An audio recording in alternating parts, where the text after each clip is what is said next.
BC కులగణన చేసి అసెంబ్లీలో ప్రవేశపెట్టిన పాస్ చేయించిన ఘనత కాంగ్రెస్ ప్రభుత్వానిదేనని మిర్యాలగూడ ఎమ్మెల్యే బత్తుల లక్ష్మారెడ్డి అన్నారు.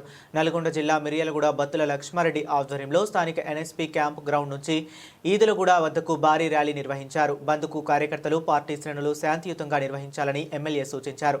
ఈ సందర్భంగా ఆయన మాట్లాడుతూ కామారెడ్డి సభలో పీసీసీ అధ్యక్షుడు ప్రస్తుత సీఎం రేవంత్ రెడ్డి రాహుల్ గాంధీ సమక్షంలో ప్రకటించిన బీసీలకు 42% రిజర్వేషన్లు ఇస్తామన్నారు. ఇచ్చిన మాట నిలబెట్టుకునేందుకు స్థానిక సంస్థల ఎన్నికల కోసం రిజర్వేషన్ ప్రకటించిందని తెలిపారు. బీసీ రిజర్వేషన్ కు ఓర్వలేని కొందరు అడ్డుపడుతున్నారన్నారు. రిజర్వేషన్ కాంగ్రెస్ ప్రభుత్వం ఇచ్చి తీరుతుందని ఆయన ధీమా వ్యక్తం చేశారు. వెనుకబడిన వర్గాల అభ్యున్నత కోసం ప్రజా ప్రభుత్వం అహర్నిశలు కృషి చేస్తుందన్నారు.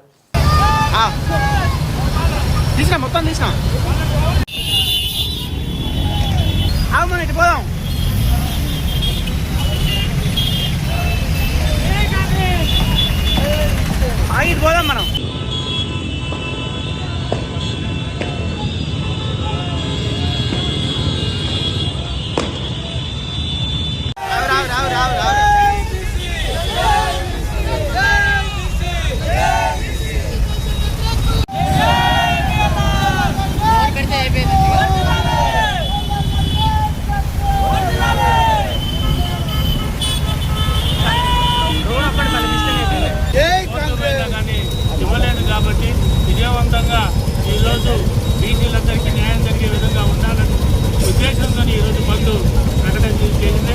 ఆ బంద్ కూడా సంపూర్ణంగా వాణిజ్య వ్యాపారాలు కానీ స్వచ్ఛంద సంస్థలు కానీ అన్నీ సమయ స్ఫూర్తితో పాటిస్తూ బంద్ పాటిస్తూ న్యాయం చేసే విధంగా బీసీలకి 42% వచ్చే విధంగా కేంద్ర గవర్నమెంట్ పరిశీలించి 9వ షెడ్యూల్లో పెట్టి రిజర్వేషన్ ఇవ్వాల్సిందిగా కోరుతున్నాం.